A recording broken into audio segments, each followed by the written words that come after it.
소금 장수와 우산 장수를 둔 어머니에 대한 이야기 잘 아시죠? 비가 오면 소금 장수 때문에 소금 장수인 아들 때문에 장사가 잘 될까 슬퍼하고, 이제 해가 쨍쨍하면 이제 우산 장수인 아들이 장사가 잘 될까 고민하고 염려하고, 그래서 비가 오나 비가 안 오나 그 어머니는 항상 마음에 염려가 있는 겁니다. 그런데 그것을 옆에서 지켜보던 분이 너무 안타까운 거예요. 우리가 비가 오거나 아니면 비가 안 오거나 얼추 뭐 눈이 오거나 뭐 이 정도로 우리가 날씨가 변하잖아요. 그러니까 365일 거의 걱정만 하고 사는 겁니다. 염려만 하고 사는 거죠. 그래서 옆에서 보는 분이 안타까워서 이런 말을 했대요. 비가 오면 우산 장수인 아들이 잘 될 것으로 인해서 기뻐하시고, 비가 안 오면 소금 장수인 아들이 잘 될 것으로 인해서 기뻐하시는 건 어떻습니까? 라고 이야기를 했대요. 그러니까 어머니가 생각해보니 뭐 비 오는 걸 막을 수도 없고 비 안 오는 거를 또 막을 수도 없고, 차라리 비 올 때 장사 잘 될 우산 장수 아들을 기뻐하고 그를 위해서 기뻐해주고, 비가 안 올 때 소금 장수인 아들을 위해서 기뻐해주는 것이 본인에게 더 맞다라는 생각을 하게 됐다는 거죠. 둘 다 똑같아요. 사실 진리가 바뀌는 건 없어요. 비가 오면 소금 장수가 잘 안 될 거고 비가 안 오면 우산 장수가 잘 안 될 거예요. 상황이 바뀌지는 않습니다. 그러나 우리가 무엇을 바라보느냐에 따라서 기분이 우울할 수도 있고 기분이 좋을 수도 있어요. 무엇을 바라보느냐에 따라서 같은 사건을 통해서도 우리가 그 사건을 통해서 기쁨으로 받아들일 건지 아니면 염려로 받아들일 건지에 따라서 같은 사실이지만 우리의 마음은 다른 것을 보게 됩니다. 우리가 코로나 상황을 겪어가고 있어요. 앞으로도 바라지만, 빨리 끝나기를 바라지만, 전문가들의 말에 의하면 그렇게 또 희망적이지는 않은 것 같아요. 시간이 걸린다라고 이야기를 해요. 그럴 때 그 사실 가운데 우리가 마음에 둘 곳, 어디에 마음에 둘 것인가에 따라서 우리의 마음이 염려로 가득 찰 때도 있을 것이고 또 기쁨으로 가득 찰 때도 있을 것이라는 생각을 해보게 되었습니다.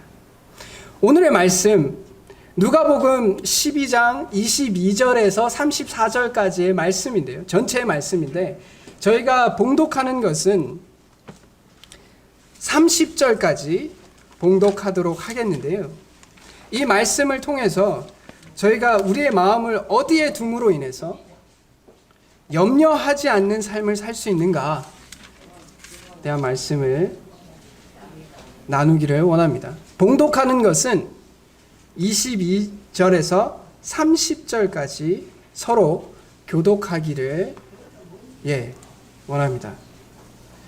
누가복음 12장 22절부터 30절까지입니다. 제가 먼저 읽겠습니다. 또 제자들에게 이르시되 그러므로 내가 너희에게 이르노니 너희 목숨을 위하여 무엇을 먹을까 몸을 위하여 무엇을 입을까 염려하지 말라.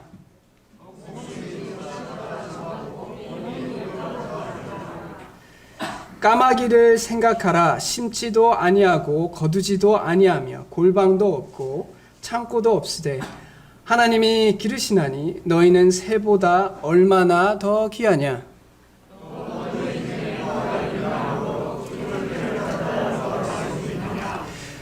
그런즉 가장 작은 일도 하지 못하면서 어찌 다른 일들을 염려하느냐.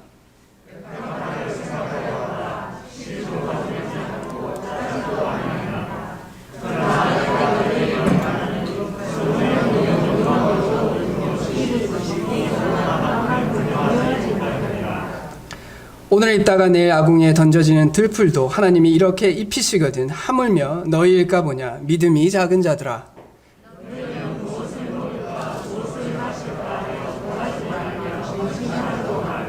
이 모든 것은 세상 백성들이 구하는 것이라 너희 아버지께서는 이런 것이 너에게 있어야 할 것을 아시느니라. 아멘. 예.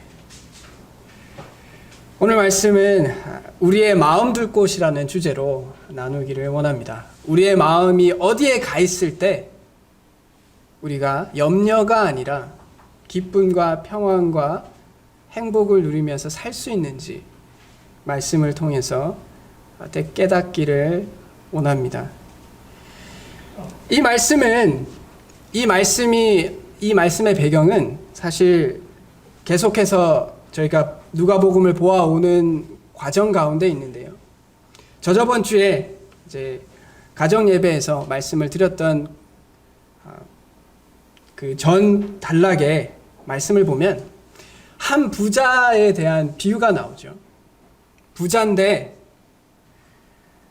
소출이 풍성함에 이제 당황하여 이걸 어떻게 더 쌓을까 고민하다가 하나님께서 내가 오늘 너의 영혼을 취하면 너의 것이 누구의 것이 되겠느냐라는 말씀을 통해서 세상에 자기를 위하여 재물을 쌓아두고 하나님께 대하여 부요하지 못한 자의 모습을 보여주셨어요.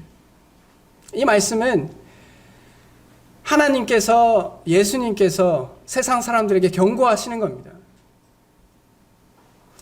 자기 자신에 대하여 부요하고 탐심을 가지고 살아가는 자들에게 경고하시는 말씀이에요. 그리고 그 다음 문맥인 오늘의 말씀은 우리가 왜 염려하는지에 대해서 이 문맥 가운데서 다시 이야기합니다. 또 그러므로 이 말은 탐심과 관련된 말을 계속 하고 있는 거예요. 예수님께서 말씀하시는 것은 이 비유의 이 내용과 관련된 말씀에 무엇을 먹을까, 무엇을 입을까 이 말이 우리의 필요를 구하지 말라는 얘기가 아닙니다. 우리가 살아가기 위해서, 일상생활을 하기 위해서 어떤 일을 해야 되고 어떤 일을 했을 때 더 많은 소출이 나오고 얼마나 좋은 아이디어를 통해서 좋은 결과들을 낼 수 있을까 이런 고민을 하지 말라는 얘기가 아닙니다. 여기서 무엇을 먹을까, 무엇을 입을까의 동의어는 이 말씀이에요. 돈을 사랑함이 일만하게 뿌리가 되나니 이것을 탐내는 자들은 미혹을 받아 믿음에서 떠나 많은 근심으로써 자기를 찔렀도다. 이 말씀과 같은 거예요. 사람이 근심할 때 뭐로 인해서 근심하냐면 자기가 가진 것에서 만족하는 것이 아니라 얼마나 더 가질까, 계속해서 더 가질까에 대해서 근심하는 거예요. 이 근심에 대해서 하나님께서 그런 것으로 인해서 염려하지 마라. 대한민국이 잘 삽니다, 여러분. 대한민국 정말 잘 사는 나라예요. 우리가 우리 자신들을 돌아볼 때는 좀 낮게 보는 경향이 있는데요. 세계적으로 봤을 때 우리나라 정말 잘 삽니다. 정말 잘 살아요. 뭐 세계 제일의 국가는 아닐 수 있겠지만 잘 살아요. 그래서 이 시대에서는 진짜 내가 오늘 밥을 굶을까 안 굶을까를 걱정하는 시대를 살고 있지는 않습니다. 참으로 감사하게도 하나님께서 우리의 고통과 우리의 가난의 시절들을 긍휼히 여겨주셔서 또 복을 부어주셔서 이 나라가 더 이상 먹고 사는 것으로 인해서 근심하지 않는 나라가 되었어요. 대부분. 또 그렇지 않는 부분들도 있겠지만 일반적으로 그렇습니다. 그런데요, 그렇다고 해서 여러분들의 마음속에, 여러분들의 마음 가운데 염려가 없으신가요? 마음속에 더 가질까 혹은 더 좋은 것을 입을까 이런 생각들로 염려가 있는 것을 발견하게 됩니다. 저 자신도 마찬가지예요. 우리가 힘든 거는 내가 절대적으로 없어서 힘든 게 아니라, 그래서 염려하는 게 아니라 나보다 더 많이 가진 사람들이 있어요. 나보다 더 좋은 옷을 입는 사람들이 있어요. 나보다 더 좋은 것을 먹는 사람들이 있습니다. 저 뉴스에서 봤는 기사에서 봤는데 한 끼에 100만 원에 하는 식당이 있더라고요. 이게 넘어갈까요? 목구멍으로. 저는 하나하나 집으면서 이게 하나 만약에 100가지 반찬이 있으면 반찬 하나당 10,000원인 거잖아요. 그거를 이걸 먹는단 말이야 진짜 사람들이. 그리고 사람들이 그것을 보면서 나는 왜 저걸 못 먹을까? 이렇게 염려하는 거죠.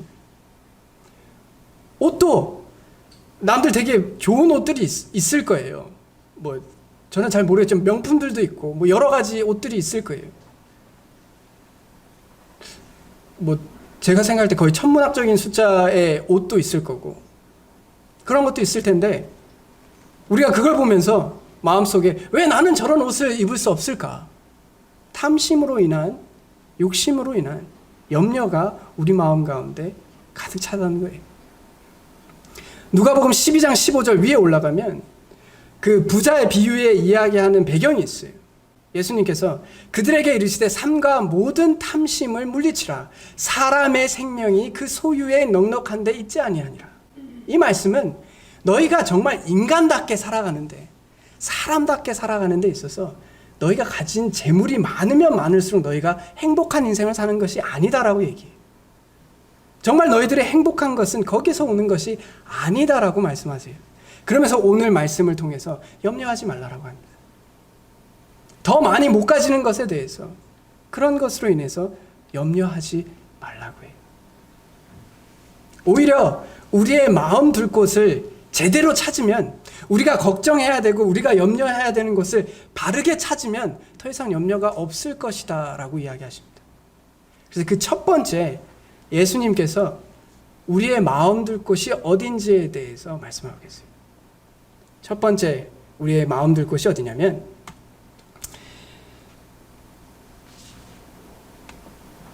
12장 23절에서 목숨이 음식보다 중하고 몸이 의복보다 중하다고 얘기했어요.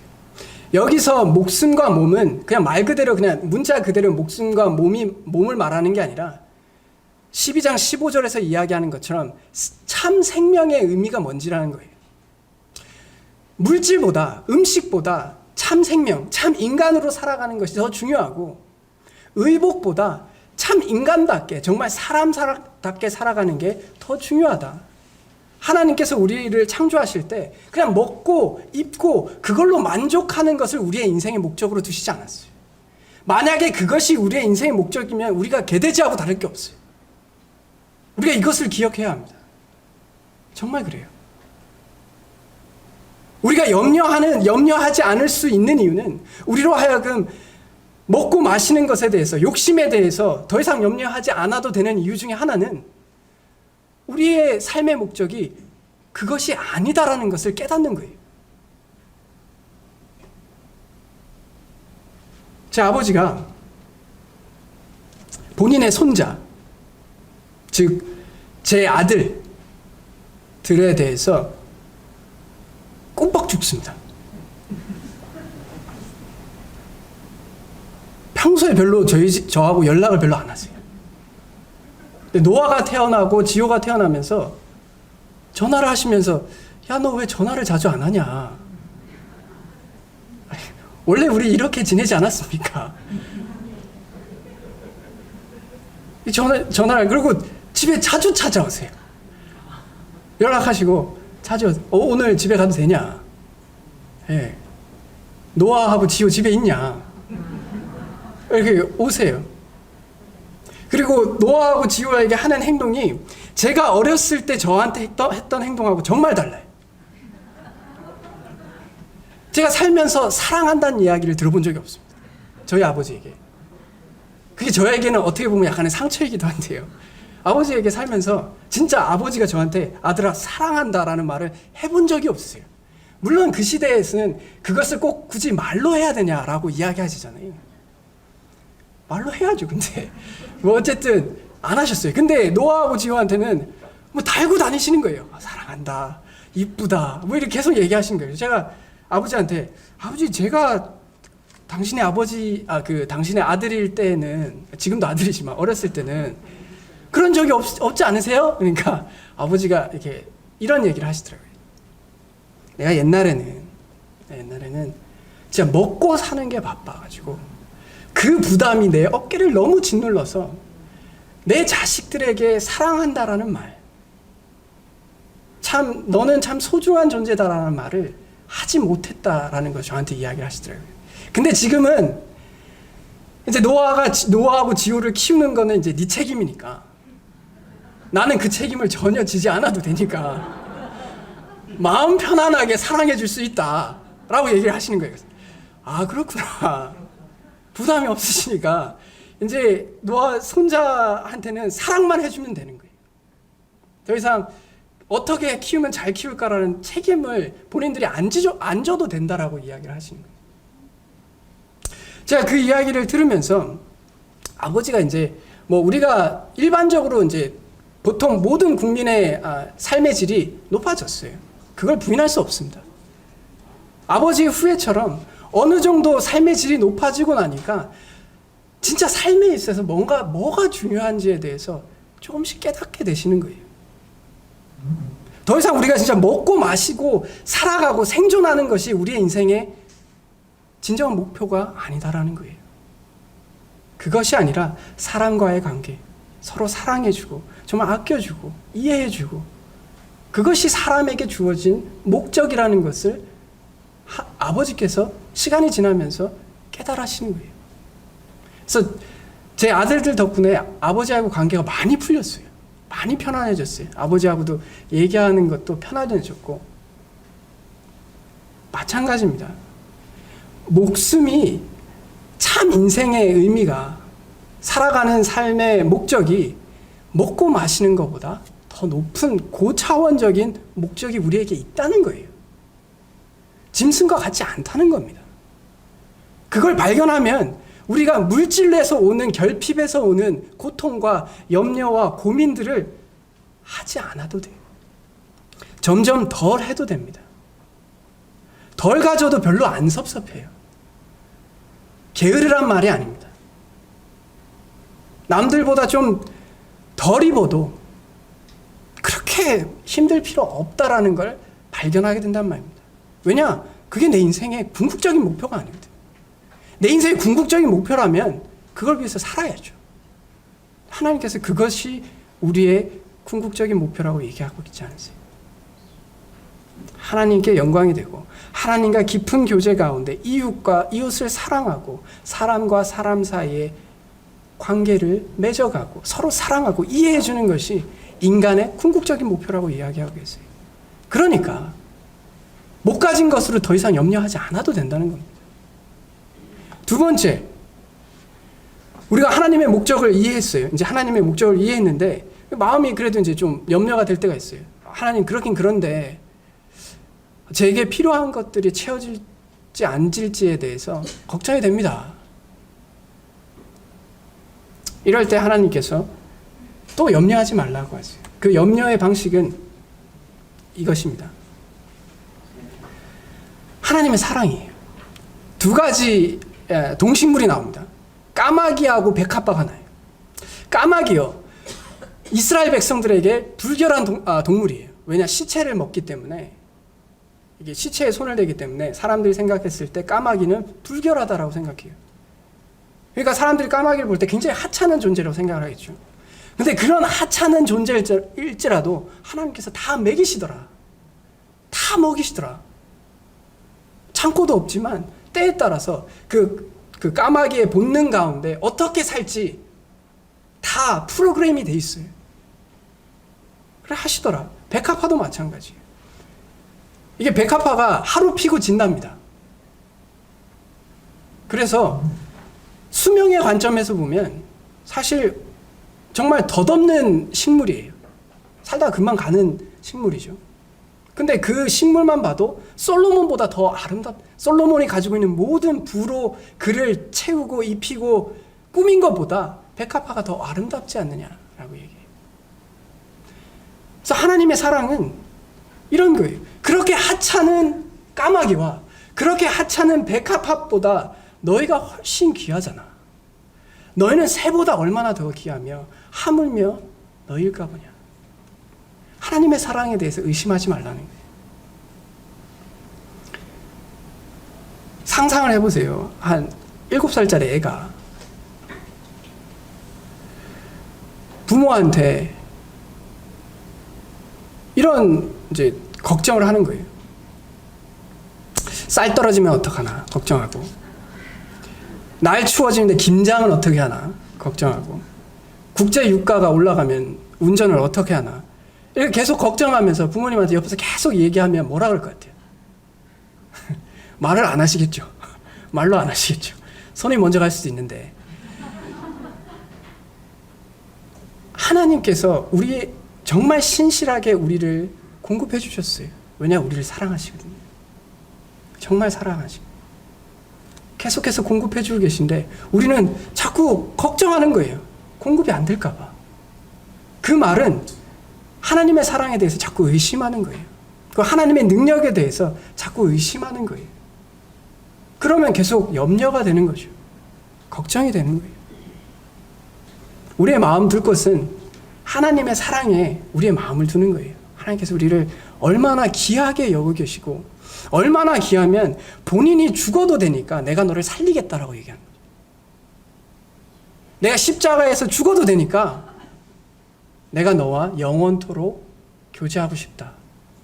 이런 분이세요. 그러니까 그분이 능력이 없어서거나 사랑이 없어서 우리가 원하는 걸 주시지 않는 거라는 거예요. 그리고 이걸 묵상해보면, 그리고 이걸 깊이 이해하게 되면 우리 마음속에 염려가 조금씩 사라지는 것을 깨닫게 돼요. 우리가 그렇게 살아온 인생들이잖아요. 여기 계신 분들 중에 원하는 것을 다 가지신 분이 계세요? 없으시잖아요. 그러나 이제까지 우리의 삶 가운데 견뎌올 수 있었던 것은 하나님의 사랑을 체험하고 살아오셨잖아요. 때에 따라서 공급해 주시고, 우리가 사랑의 빛으로 살아오고 있잖아요, 사실. 하나님의 사랑의 빛으로 살아오고 계시고, 다른 사람들의 사랑의 빛을 통해서 우리가 살아가고 있어요. 다 우리가 빚진 자들이죠. 사랑에 대하여. 그것을 생각할 때 걱정하지 않아도 된다는 겁니다. 근심하지 않아도 된다. 세 번째, 우리가 또 염려하지 않아도 되는 세 번째 이유는 하나님의 주권이 있다는 겁니다. 자, 첫 번째로 하나님의 목적을 깨달아요. 우리가 먹고 마시는 것이, 먹고 입는 것이 우리 인생의 목표가 아니에요. 그러니까 염려하지 않아도 돼요. 그리고 하나님께서 우리를 얼마나 귀히 여기신지 생각해 보면 걱정하지 않아도 돼요. 그리고 세 번째, 우리가 그렇게 걱정하지 않는데, 그런데 내가 원하지 않는 것을 주시거나 내가 원하는 것을 안 주실 때가 있어요. 그럴 때 우리가 마음속에 둬야 할 것은, 우리의 마음을 둘 곳은 하나님의 주권이 어떠하냐는 겁니다. 25절에 보면, 여러분들 개역개정, 대부분 개역개정이시죠. 25절에 개역개정으로 보면 너희 중에 누가 염려함으로 그 키를 한 자라도 더할 수 있느냐라고 써 있으시죠.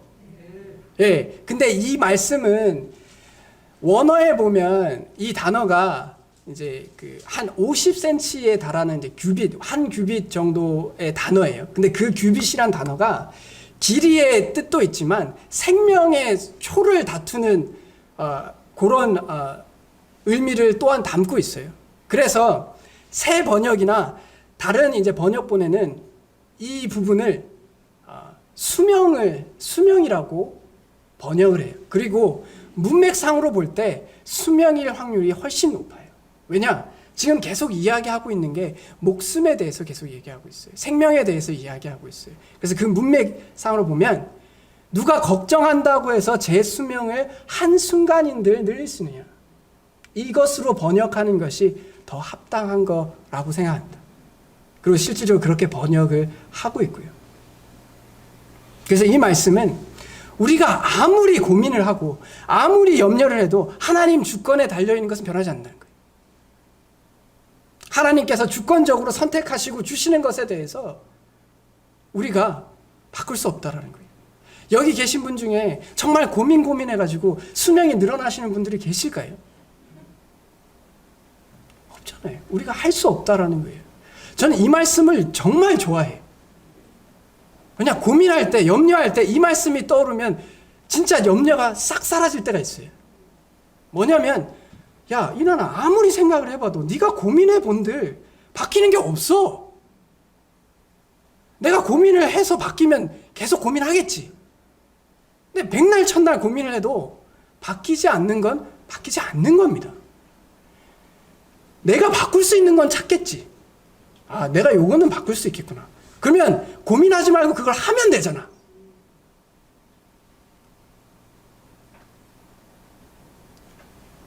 노력하면 되잖아요. 그럼 왜 고민을 해요? 여기서 하나님의 목적을 기억하고 하나님의 사랑을 생각하다가 그래도 염려가 돼. 그러면 마지막으로 생각할 게 뭐냐면, 야, 네가 걱정한다고 해서 바뀔 게 있냐? 하나님께서 주권적으로 선택하신 일들에 대해서 네가 바뀔 게 있냐?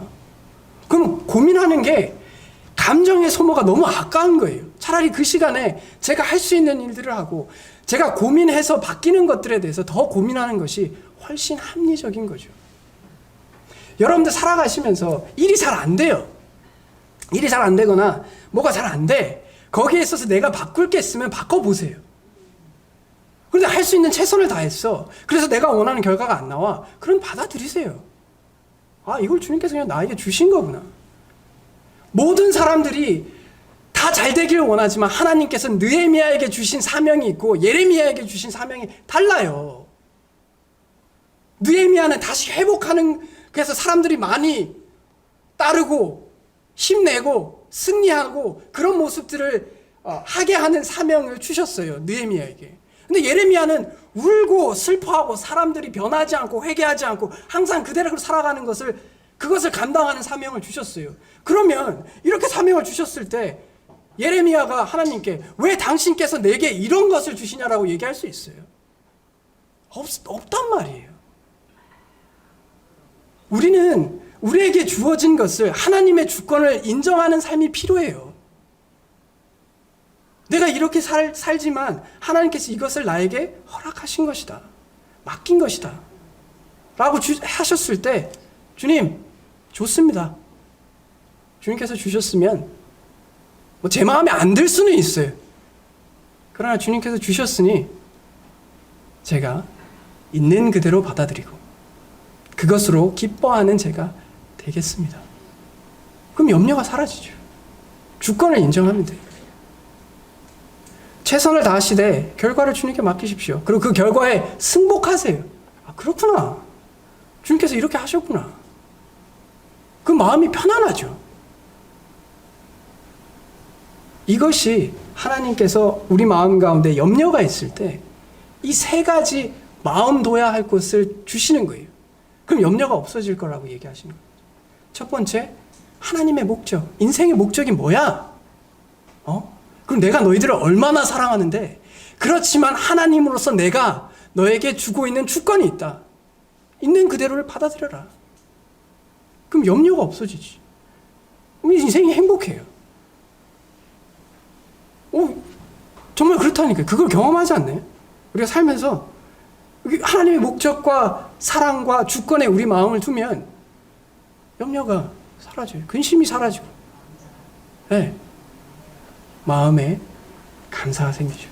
그리고 이 모든 것을 합한 말씀이 이 말씀인 거예요. 다만 너희는 그의 나라를 구하라. 결국 염려가 있을 때 목적과 사랑과 주권인 그의 나라를 구하라. 그러면 괜찮다. 그럼 괜찮다. 이런 맥락에서 하나님께서 그의 나라를 먼저 구하라라고 얘기하시는 거예요. 이 땅에서 하나님의 목적을 기억하고 하나님의 사랑을 기억하고 주님께서 그 주권을 기억했을 때 우리 마음에 걱정이 없는 거죠. 더 이상. 그것이 우리가 추구해야 할 인생이에요. 그리고 그게 진짜 참 생명, 인간답게 사는 길입니다. 진짜 행복하게 사는 길이에요.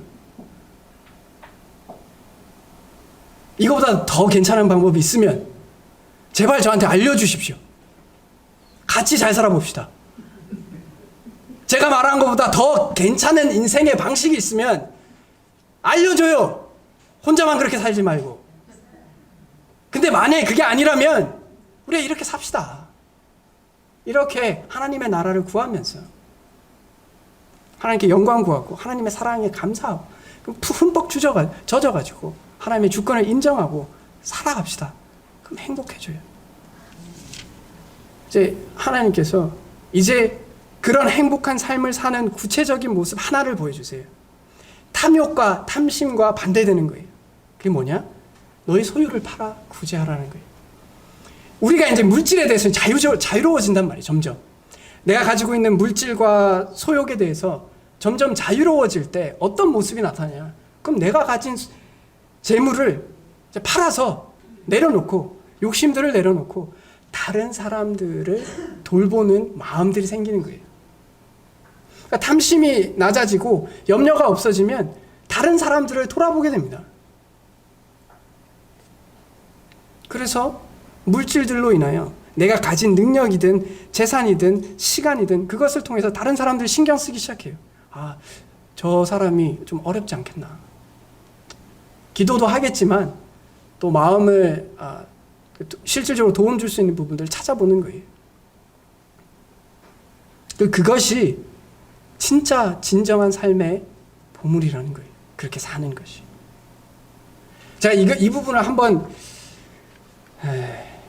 칭찬하고 제가 칭찬을 해야지 하면서 이걸 한번 해야지 하면서 계속 말씀 전하다 보면 까먹고 그런 게 있었어요. 그게 뭐였냐면 저희가 이제 코로나 바이러스 상황 가운데 있는데 뭐 여러 성도님들도 그런 얘기도 하시고 저런 얘기도 하시고 하시는데 이제 교회 재정에 대해서 염려를 많이 하셨어요.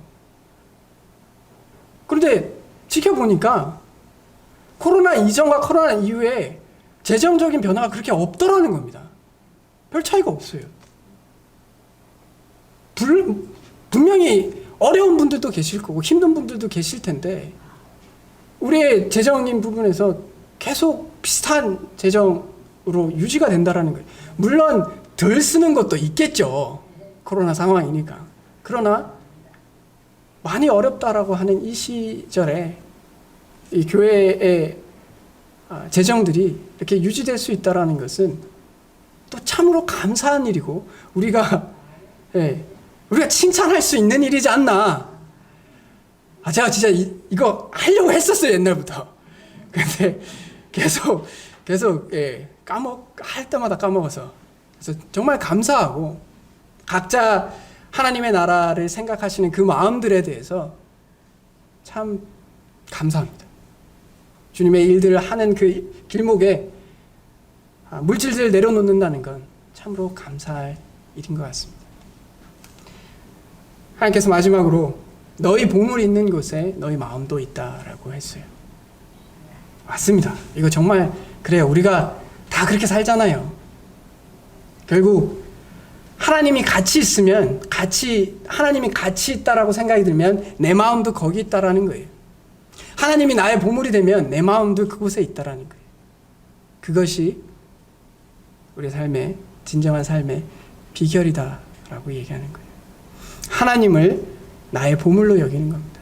우리가 믿음이 있다라는 것은 세상이 보지 못하는 것을 본다는 겁니다. 세상 사람들은 하나님이 같이 있는지 몰라요. 근데 우리는 하나님이 정말 존귀하신 분이시고 그분이 나의 보물이라는 것을 발견한 사람들이야. 그렇기 때문에 세상의 염려로 우리를 유혹해 올지라도 우리의 마음을 우리의 보물인 하나님에 두면 염려가 없다. 그게 우리의 삶이다. 그래서 우리의 마음을 하나님의 나라에 두면 염려가 없다. 그것이 이 말씀이 우리에게 주시는 교훈입니다. 앞으로 또 어떻게 될지 모릅니다. 그리고 이제 장기적으로 봤을 때 계속 어렵다라고 얘기합니다. 그리고 그 사실이 그럴 수 있다고 생각해요. 어려워질 수 있다라고 생각합니다. 그래서 우리의 각자의 마음속에 염려들이 싹틀 수 있다라고 생각해요. 그럴 때 우리가 하나님께서 우리에게 주신 목적과 또 우리의 베푸신 사랑과 하나님의 주권, 그러므로 그의 나라를 먼저 구해봅시다. 네. 그러면 우리가 정말 인간답게 살 수 있을 것 같습니다. 다 같이 기도하겠습니다. 하나님 아버지 은혜를 참으로 감사합니다. 우리가 어려운 시절을 살아가고 있습니다. 고민이 있으려고 하면 참 모든 것이 고민입니다. 그러나 주님, 우리의 마음 둘 곳을 찾게 도와주시옵소서. 우리의 마음 둘 곳은 하나님께서 우리에게 허락하신 인간의 목적이 무엇인지 깨닫게 하시고, 또한 그런 인간에게 하나님께서 베푸신 그 사랑의 크기와 깊이가 어떠한지 깨닫게 하여 주시고, 그러나 존귀하시고 거룩하시고 초월하신 하나님의 주권이 무엇인지 또한 깨닫게 하여 주시기를 간절히 간구드립니다. 그리하여 우리의 삶 가운데 삶의 조그만 모퉁이에도 먼저 그의 나라와 그의 의를 구하는 저희들이 되어서 저희 주변의 사람들을 돌아봄으로 하나님 나라의 보물을 쌓아가는 저희들 되게 도와주시기를 간절히 간구드립니다. 주님, 주님이 온전히 우리의 보물 되어 주시기를 간절히 원하옵고, 그 보물이 있는 곳에 우리 마음도 있도록 우리를 긍휼히 여겨주시고 도와주시기를 간절히 간구드립니다. 이 모든 것을 우리 주 예수 그리스도의 이름으로 기도드렸습니다. 아멘.